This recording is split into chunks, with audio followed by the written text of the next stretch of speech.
Hello students, आज का हमारा चैप्टर है डीप वाटर, जो हमारी +2 की बुक फ्लेमिंगो में थर्ड चैप्टर है। इसको लिखा है विलियम और डगलस ने। जिस प्रकार की प्रत्येक व्यक्ति के जीवन में कहीं न कहीं कुछ न कुछ कमी होती है या किसी चीज़ को लेकर के भय होता है, इस चैप्टर के अंदर विलियम डगलस ने बताया है कि पानी को लेकर के उन्हें बहुत डर लगता था, उन्हें हाइड्रोफोबिया हो गया था। तो किस प्रकार उससे वो बाहर निकले, क्या करके उन्होंने उसके ऊपर जीत हासिल की, इसी बारे में ये चैप्टर हमारा है। तो let's read this chapter, page number 23, deep water. तो in the beginning it's about the author William Douglas 1898 to 1980 was born in Maine, Minnesota. After graduating with a Bachelor's of Arts in English and Economics, he spent 2 years teaching high school in Yakima. कि उनका जन्म जो है मायने Minnesota के अंदर हुआ और अपनी ग्रेजुएशन यानी कि बीए करने के बाद उन्होंने बीए जो थे वो आर्ट्स के अंदर की इंग्लिश और इकोनॉमिक्स उनके सब्जेक्ट थे, और उसके बाद उन्होंने 2 साल टीचिंग करते हुए भी बिताए। He spent 2 years teaching high school in Yakima. However, he got tired of this and decided to pursue a legal career. इससे वो धीरे धीरे उनको अच्छा नहीं लगा, he got tired, और उसके बाद उन्होंने निर्णय लिया कि कोई अच्छा करियर बनाया जाए, लीगल करियर बनाया जाए। He met Franklin D. Roosevelt at Yale and become an advisor and friend to the president. इस प्रकार वो डी रूजवेल्ट से मिले येल के अंदर और उनके एडवाइजर बन गए, और इस प्रकार से वो प्रेसिडेंट के फ्रेंड भी बन गए। Douglas was a leading advocate of individual rights. वो इंडिविजुअल राइट्स के बड़े समर्थक थे। ही retired in 1975 with a term lasting 36 years and remains the longest serving justice in the history of the court. उनका आज तक का रिकॉर्ड है, सबसे ज्यादा टाइम तक वो कोर्ट के अंदर एक जज के रूप में काम करते रहे। 36 इयर्स उन्होंने काम किया। The following except is taken from of man and mountains by William O Douglas. ये जो हमारा पार्ट है, ये जो हमारा लेसन है, ये उनका एक मेमोयर है, संस्मरण जिसको हिंदी में बोलते हैं, जिसका नाम है ऑफ मैन एंड माउंटेन्स, जो कि विलियम और डगलस ने लिखा। उसी का एक हिस्सा है, उसमें से एक पार्ट है। It reveals how a young boy William Douglas nearly drawn in A swimming pool. ये पार्ट हमें बताता है कि किस प्रकार जब विलियम डगलस छोटे थे, यंग बॉय, किस प्रकार वो एक स्विमिंग पूल में डूब गए थे। Almost in this essay he talks about his fear and water and there after. इस भाग में वो पूरी कहानी बताते हैं, इस भाग के अंदर, कि किस प्रकार वो पानी में डूबे और किस प्रकार उस भय से बाहर निकले, overcame it. Notice how the autobiographical part of selection is used to spot his discussion of fear. तो इस पार्ट के अंदर ऑटोबायोग्राफिकल जो है, ऑटोबायोग्राफी से बना है। ऑटोबायोग्राफिकल मीन्स जिसके अंदर जीवनी का हिस्सा हो, जीवन का एक हिस्सा हो, उसको किस प्रकार उन्होंने डिस्कशन किया है अपने फियर के ऊपर, किस प्रकार उन्होंने अपने डर से मुक्ति पाई, किस प्रकार वो भय से निकले। अब उसके बाद कुछ शब्द दिए गए हमारे पाठ के अंदर। Notice these words and expressions in the text, infer their meaning from the context. अब ये आपने ध्यान रखने, इनको आप नोट कर लेंगे पेंसिल से, और उसके बाद आगे जो पैरा हम पढ़ेंगे उसके अंदर ये सब आएगा, तो उसको हमने इससे जोड़ना है और इसका मीनिंग निकालना है कि क्या मीनिंग निकलता है। फर्स्ट है treacherous, second is subdued my pride, then failed at the surface, fishing for landlocked salmon, misadventure, bob to the surface like a cork, curtain of life fell back and forth across the pool. First is treacherous. Treacherous means dangerous, खतरनाक। Subdued my pride, घमंड को कम करना या गर्व को कम कर देना, यानी कि हम inferior समझने लगे। That is subdued my pride. Subdued means कम कर देना। Failed at the surface, sorry, flailed at the surface. Flailed का मतलब होता है बहना, surface के ऊपर, उसी सतह के ऊपर बहना। Fishing for land locked salmon, ये जो सैल्मन मछली होती है जो कि पौंड के सतही किनारे जो होते हैं उनके ऊपर रह जाती है, उनको पकड़ने की प्रक्रिया होती है। मिस एडवेंचर, दुर्घटना। और bob to the surface like a cork, यानी कि जैसे कोई चीज दबाव से हम नीचे दबाएं और वो उछल करके वापस ऊपर आ जाए। Curtain of the life fell, it is near to die, यानी कि मौत के समीप। And back and forth across the pool, यानी कि एक तरफ से दूसरी तरफ बहना, और उसी पूल के अंदर एक जगह से दूसरी जगह आगे पीछे होना। It had happened when I was 10 or 11 years old. I had decided to learn to swim. There was a pool at the YMCA in Yakima that offered exactly the opportunity. The Yakima River was treacherous. Mother continually warned against it and kept fresh in my mind the details of the each drowning in the river. But the YMCA pool was safe. It was only 2 or 3 feet deep at the shallow end, and while it was 9 feet deep at the other, the drop was gradual. I got a pair of water wings and went to the pool. I hated to walk naked into it and show my skinny legs, but I subdued my pride and did it. अब इस पैरे के अंदर हमारे पास ये दो शब्द आ गए ऊपर जो हमने देखे थे। एक ट्रेचरस आ गया फोर्थ लाइन के अंदर, रिवर वाज ट्रेचरस, और बिल्कुल लास्ट लाइन के अंदर जहाँ एंड होती है, but I subdued my pride and did it. Subdued my pride जो दूसरा शब्द है, कम करना, गर्व को कम करना। तो पहले पैरे के अंदर ये बिल्कुल बताता है कि ये बात तब की है जब वो 10-11 वर्ष का था और उसने सोचा कि क्यों ना मैं तैरना सीख लूं, और इसके लिए याकीमा में YMCA के अंदर जो पुल था, जो तालाब था एक तरह का, उसमें उसने सोचा कि मैं सीख लेता हूं। हालांकि कि इसमें दे रखा है कि रिवर वाज ट्रेचरस, जो याकीमा नदी थी वो बहुत खतरनाक थी, और उसकी माँ भी उसको इसके बारे में चेतावनी देती रहती थी। क्योंकि हर माँ हर बेटे को जो कुछ लगता है कि गलत हो जाएगा उसे सावधान करती है, ठीक उसी प्रकार उसकी माँ भी करती थी। और ये जो इसके किनारे थे, एक तरफ से तो 2-3 फुट गहरे थे और दूसरी तरफ ये करीब 9-10 फुट गहराई थी उसकी। अब ये कहते हैं कि मैंने जो तैरने के लिए जो इंस्ट्रूमेंट्स होते हैं, जो बिगिनर बिल्कुल उसको लगाते हैं बिल्कुल बिगिनिंग में, वो खरीद लिए और पूल की तरफ चल पड़ा सीखने के लिए। और ये बड़ी अजीब सी बात कही है, हंसी वाली सी, कि naked into and show my skinny legs. Skinny legs होती है बिल्कुल पतली टांगे, यानी कि कमजोर बच्चा जो होता है, वैसा ये कहता है कि मैंने वो लगा ली विंग्स, और उसके बाद मैं उसके अंदर चला गया और मेरी स्किनी लेग्स जो थी वो दिखाई देने लगी। But I subdued my pride and did it, लेकिन फिर वो कहता है कि मैंने अपने अभिमान को दबा लिया, जो मेरे अंदर एक गर्व था, एक तरह की भावना थी, उसको दबा लिया और मैंने कंटिन्यू किया। From the beginning however I had an aversion to the water when I was in it. This started when I was 3 or 4 years old and father took me to the beach in California. He and I stood together in the surf. I hung on to him.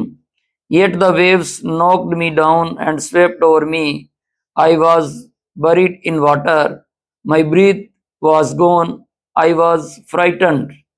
Father laughed, but there was terror in my heart at the overpowering force of the waves.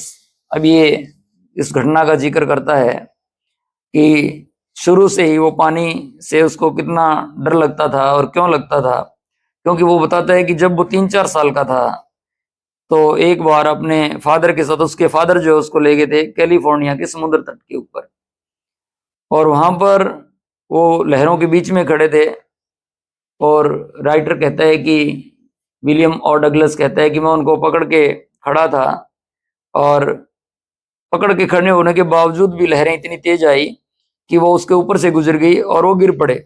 और वो कहता है कि मुझे लगा कि मैं जैसे पानी के अंदर दब सा गया था, मेरी सांस रुक गई थी और मैं बहुत ज्यादा डर गया था। लेकिन इसके ऊपर पिताजी जो थे, उसके फादर, वो हंस रहे थे और उसको बहुत डर लग रहा था कि ये लहरें जो है उन्होंने उसको ऑलमोस्ट हरा दिया है। When the misadventure happened, then next para, I went to the pool when no one else was there. उसके बाद ये कहता है कि मैं एक बार हिम्मत करके किसी तरह से उसके बाद फिर चला गया उस पर। The place was quiet, the water was still, and the tiled bottom was as white and clean as a bathtub. I was timid about going in alone, so I sat on the side of the pool to wait for others. ये कहता है कि मैं एक बार तब चला गया जब वहां कोई भी नहीं था, बिल्कुल सन्नाटा था। द प्लेस वॉज क्वाइट, और पानी बिल्कुल रुका हुआ था। Water was still and the tiled bottom was as white as clean as bathtub, और उसका बिल्कुल सतह जो थी बिल्कुल साफ सुथरी दिखाई दे रही थी। लेकिन फिर भी वो कह रहा है कि उसके अंदर जाने से मुझे डर लग रहा था, अकेला उसके अंदर जाने से, इसलिए किनारे पर बैठ करके मैं वेट करने लगा कि कोई और आ जाए तो मैं उसके साथ इसके अंदर जाऊंगा। I had not been there long when in came a big bruiser of a boy, probably 18 years old. He had thick hair on his chest. He was a beautiful physical specimen with legs and arms what showed rippling muscles. He yelled, "Hi skinny, how do you like to be ducked?" अब वो कहता है कि वहां पर जब वो wait कर रहा था, ज्यादा देर नहीं हुई थी, तभी वहां पर एक हट्टा कट्टा लड़का आया जो लगभग 18 साल का था, यानी शक्तिशाली लड़का, घना तकड़ा। उसकी छाती पर घने बाल थे और उसका फिजिक जो था वो बड़ा अच्छा था। उसकी टांगे, उसके पैर, उसकी बाजू बड़ी मसल थी, बड़ी मांसपेशियां उसके ऊपर थी। और वो चिल्ला करके बोला उसको, ओ स्किनी, स्किनी मीन्स पतला आदमी जो होते हैं, हम जैसे पतलू कह देते हैं, कि तू भी पानी में छलांग लगाना चाहेगा क्या, कि तूने भी इसके अंदर जाना है क्या, पूल के अंदर। And after that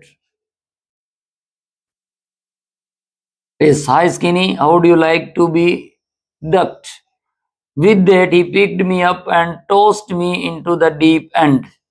I landed in a sitting position, swallowed water, and went at once to the bottom. I was frightened, but not yet frightened out of my wits. On the way down, I planned when my feet hit the bottom, I would make a big jump, come to the surface, lie flat on it, and paddle to the edge of the pool. ये बात करते करते वो कहता है कि उसने मुझे उठाया और उस पूल के अंदर फेंक दिया। और वो कहता है कि जैसे मैं बैठा था उसी अवस्था में उसने उठा के मुझे फेंका था, मैं वैसे ही उसके अंदर गिर गया, उस स्थिति के अंदर, जिसके कारण वो फौरन जो बॉटम था, तली थी, उसमें पहुंच गया। अब ये बताता है राइटर हमारा डगलस, बताते हैं कि मैं उस टाइम बहुत डरा हुआ था, और लेकिन मैंने फिर भी अपना होश नहीं खोया। नीचे जाते जाते मेरे मन में एक प्लान आया, जब उसने फेंका और नीचे जाने लगा, एकदम से दिमाग के अंदर एक प्लान आया कि जब मेरे पैर जो है नीचे की साइड जब उस पर छुएंगे तो मैं एकदम जंप ले लूंगा, ऊपर की तरफ आ जाऊंगा, और इस प्रकार मैं तैरता हुआ किनारे तक पहुंच जाऊंगा। It seemed a long way down, those 9 feet were more like 90, and before I touched bottom my lungs were ready to burst, but when my feet hit bottom I summoned all my strength and made what I thought was a great spring upwards. I imagined I would bob to the surface like a cork. Instead, I came up slowly. I opened my eyes and saw nothing but water. Water that had a dirty yellow tinge to it. I grew panically. I reached up as if to grab a rope, and my hands clutched only at water. I was suffocating. I tried to yell, but no sound came out. Then my eyes and nose came out of water, but not my mouth. ये तीसरे पैरे में ये बताता है कि जैसे उसने उसके अंदर फेंक दिया था, उसने प्लानिंग बनाई थी कि मैं बाहर आ जाऊंगा, लेकिन हुआ क्या है, नीचे जाते जाते उसको काफी देर लगी, और वो जो 9 फुट की गहराई थी वो कहता है कि मुझे ऐसे लगने लगी जैसे कि वो 90 फीट हो। जब हमारे पास कोई चीज पीड़ादायक होती है, हम उसको महसूस करते हैं, पेन में होते हैं, तो कोई भी चीज हमें लंबी लगती है, बड़ी लगती है।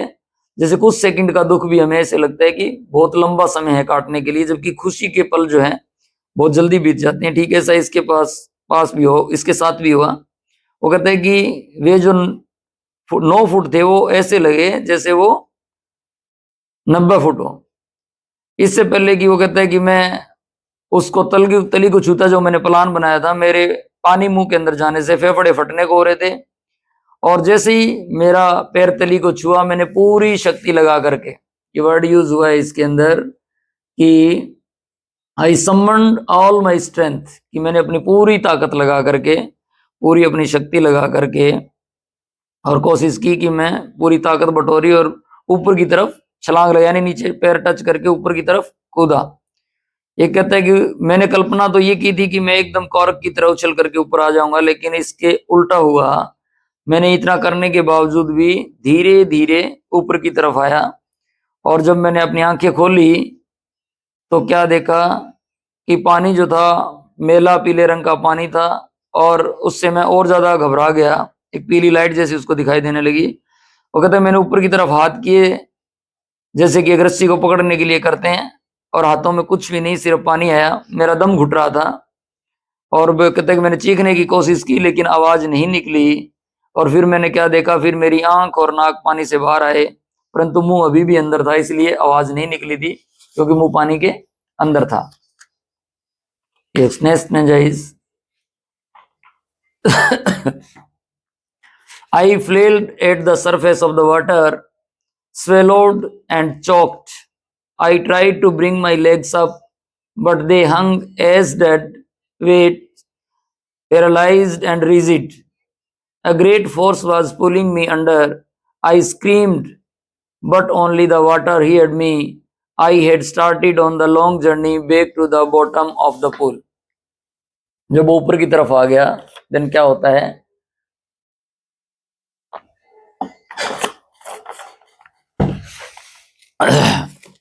वो कहता है कि नीचे जाते हुए मैंने पानी को धकेला, और मैं अपनी शक्ति ऊपर आने के लिए लगा रहा था,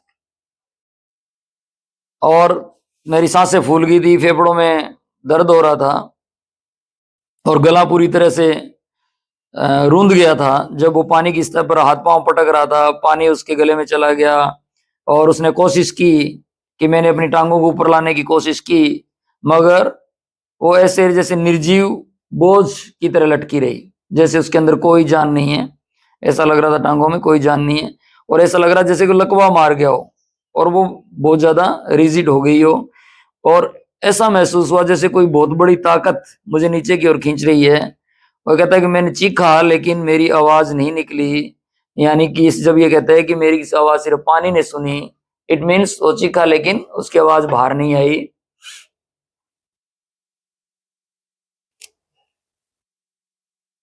और उसके बाद दोबारा जो बॉटम था उसकी तरफ, नीचे की तरफ ये चला गया, back to the bottom of the pool.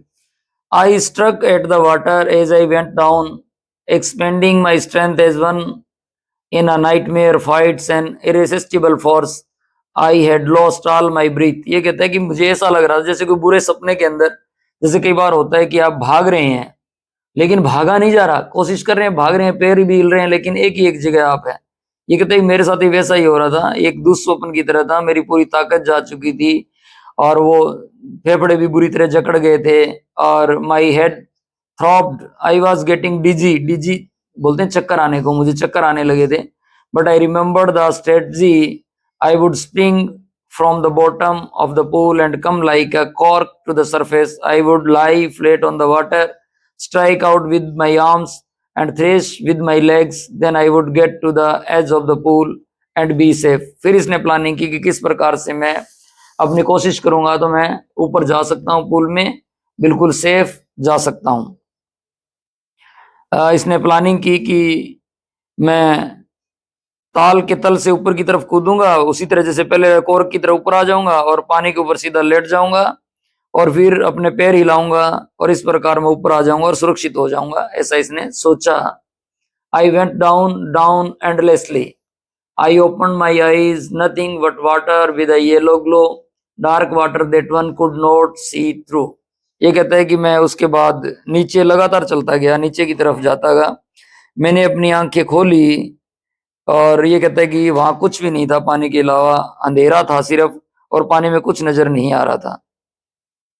और उसके बाद and then sheer stark terror seized me, एक बहुत ही भयानक डर, और जो बहुत बड़ा भय होता है, वो कहता है कि उसने मुझे अपने काबू में कर लिया और मुझे कुछ समझ नहीं आ रहा था कि मैं क्या करूं। that no knows no understanding, and then sheer stark terror seized me, terror that knows no understanding, terror that knows no control, terror that no one can understand who has not experienced it. I was shrieking underwater. I was paralyzed underwater, stiff, rigid with fear. Even the screams in my throat were frozen. Only my heart and the pounding in my head said that I was still alive. ये कहता बहुत कोशिश की इसने, हद से ज्यादा कोशिश की भय से बाहर आने की, लेकिन भय जो है, जब भय हमारे काबू से बाहर हो जाए, यानी कि जब हम भय की जकड़ में पूरी तरह आ जाते हैं, तो वही व्यक्ति जान सकता है जिसने उस भय को अनुभव किया हो। ये कहता है कि मैं पानी के नीचे चीख रहा था, लेकिन बिल्कुल शून्य हो गया था, बिल्कुल डर से जड़वत हो गया था, हिल नहीं सकता था, और ऐसे लग रहा था जैसे गले से निकलने वाली चीखें जो है वो भी जम गई है, फ्रीज हो गई है, और केवल मेरा दिल और मेरे धड़कन जो है, और जो सिर में हम महसूस करते हैं जो ये नसें चलती है, उनसे पता लग रहा था कि मैं जीवित हूं। Otherwise I was almost dead. ऐसा लग रहा था जैसे मैं मर गया हूं, सिर्फ इसी चीज से कि pounding in my head said that I was still alive. मेरी धड़कनें और मेरे सिर की जो ये रगे हैं, जो नब्ज है, इससे मुझे पता लगा कि मैं भी जिंदा हूं। And then in the midst of the terror came a touch of reason. I must remember to jump when I hit the bottom. At last, I felt the tiles under me. My toes reached out as if to grab them. I jumped with everything I had. उसके बाद इसने क्या किया, और ये कहता है कि फिर उसके बाद डर के बीच में ही मुझे शक्ति लगाने का विचार एक बार फिर आया मन में कि क्यों ना एक बार कोशिश की जाए। और उसके बाद मैंने तल को फिर छुआ और मुझे लगा कि मैं जंप कर सकता हूं, और नीचे टाइलें महसूस की, पैरों की उंगलियां वहां तक पहुंची, और पूरी शक्ति लगा करके ऊपर की तरफ जंप किया भी शायद मैं इससे बाहर निकल जाऊं। But the jump made no difference, लेकिन वो जंप करने से भी कोई फायदा नहीं हुआ। The water was still around me, the water was still around me. अब भी पानी उसको घेरे हुए था, उसके चारों तरफ पानी था। I looked for ropes, ladders, water wings, nothing but water. वो कहता है मैंने चारों तरफ देखने की कोशिश की कि कोई रस्सी, सीढ़ी, या जो पानी में तैरने के लिए जो विंग्स स्टार्ट में यूज की थी, इस तरह की कोई चीज अगर उसके हाथ में लग जाए तो शायद कोई बाहर निकलना हो पाए, लेकिन नथिंग बट वाटर, लेकिन पानी के अलावा वहां कुछ भी नहीं था। A mass of yellow water held me. Stark terror took an even deeper hold on me. Like a great charge of electricity, I shook and trembled with fright. My arms wouldn't move. My legs wouldn't move. I tried to call for help, to call for mother. Nothing happened. बहुत प्रयास किया। ये कहता है कि मुझे वही जो पहले भी इसने जिक्र किया है कि ऐसे लग रहा है पानी का रंग पीला, उसमें लाइटिंग दिखाई दे रही है, पीले रंग का दिखा रखा है, कि वो मुझे जकड़ रहा है, और मेरा डर और भी ज्यादा गहरा हो गया, और इस तरह से जैसे कि करंट लग करके हम सुन्न हो जाते हैं, उस तरह हो गया। ये कहता है कि मैं बहुत बुरी तरह से डर की जकड़ में आ गया, और मेरी हाथ पैर हिल नहीं रहे थे, और बिल्कुल मैं कोशिश कर रहा था कि मैं सहायता के लिए पुकारने की कोशिश की मैंने, कि कोई मेरी हेल्प करने के लिए आए। मैंने कोशिश की कि I try to call for help, to call for mother, भी मैं अपनी माँ को पुकारूं, कोई मेरी हेल्प करने के लिए आए, इसको पुकारूं, लेकिन नथिंग हैपेंड, कुछ भी नहीं हुआ।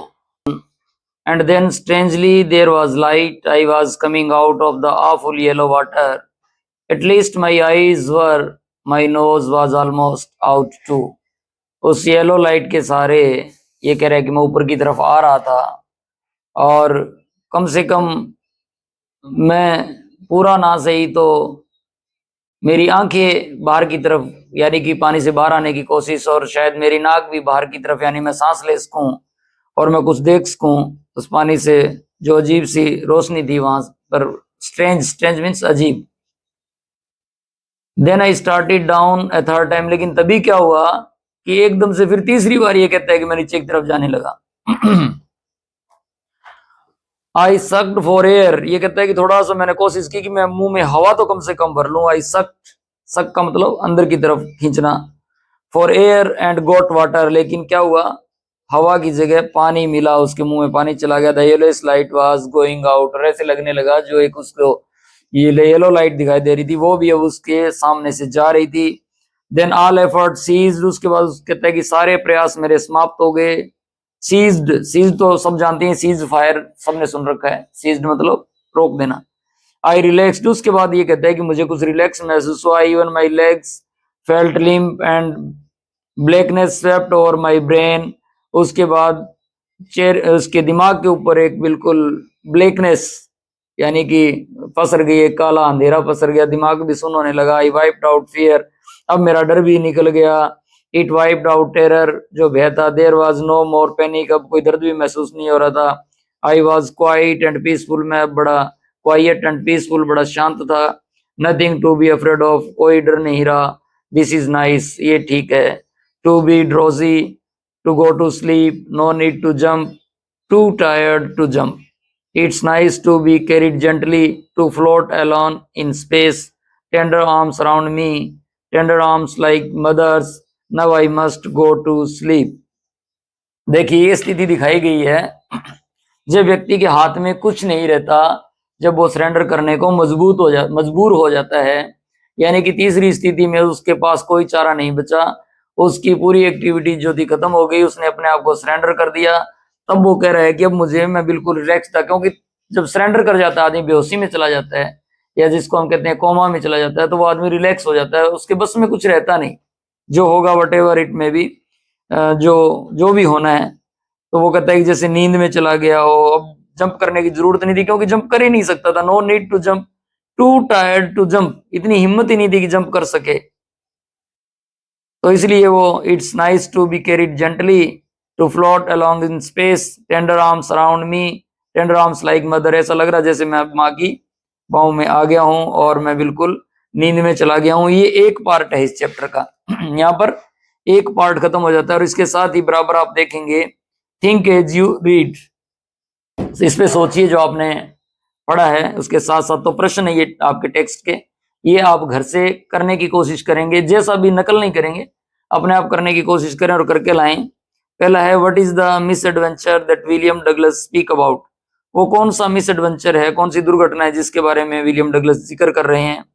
What were the senses of emotions and fears that Douglas experienced when he was thrown into the pool.